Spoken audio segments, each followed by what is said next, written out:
If you don't know about the legend that is Sean Strickland, I'm here to bring you 3 fun facts about his history and 3 fight stats that are impressive about his fight style. Starting off with probably the most polarizing, used to be a neo-Nazi, has matured beyond that, but while he was in it, he said he was influenced by his grandfather in American History X, which is a film. He got expelled from school for a hate crime. He embraced white supremacist views, but starting MMA completely flipped his worldview. Being exposed to other cultures, races, other people, Blacks, Mexicans. He said he realized, man, I don't hate anybody. Everybody's cool. That's a quote. What a beautiful story that MMA, I mean, you've seen guys come from nothing. You've seen Sean come from a very hateful, and how studying martial arts can discipline you and give you a holistic worldview. Sweet story. Another cool stat, he has the record for most significant strikes landed in middleweight history at 1,465 significant strikes landed. And he also has an all-time stat for any division, not significant strikes landed, but just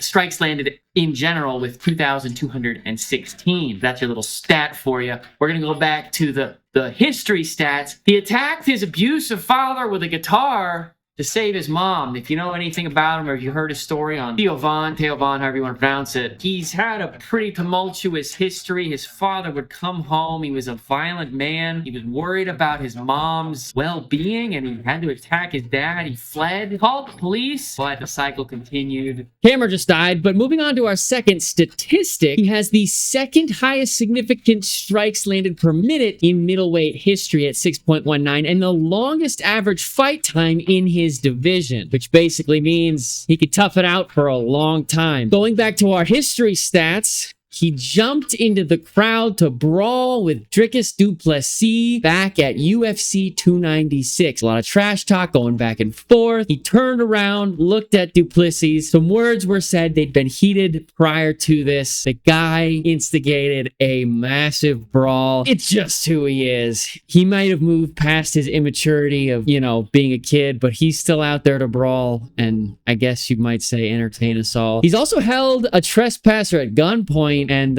he punched a fan in Australia while he was there. That same, Dricus, he was in Australia. He was hanging out at the beach, if I remember correctly. The guy said something about Izzy was, Izzy and him were also going at it. Israel Adesanya. And he didn't like what the fan said about Adesanya or about him, and so he gave him the old gut punch. Move on to our last stat of the evening or morning, whenever you're watching this. He has the highest significant strike defense rate in the UFC middleweight history. So his defense on significant strikes is 61.3, and it's combined with a 76% takedown defense. So it makes him one of the hardest guys to take down, and it's not easy to land strikes on him. Guys, thanks so much for watching. I hope we brought you, my goodness, I can't speak English. Hope I brought you some value. Just want to bring some quick background and some quick stat history to these fighters to flesh out the story. For me, I like knowing about the stats. They're kind of interesting. They don't paint the full history, though. It's kind of interesting to know someone's full story. Makes you engaged with the fights and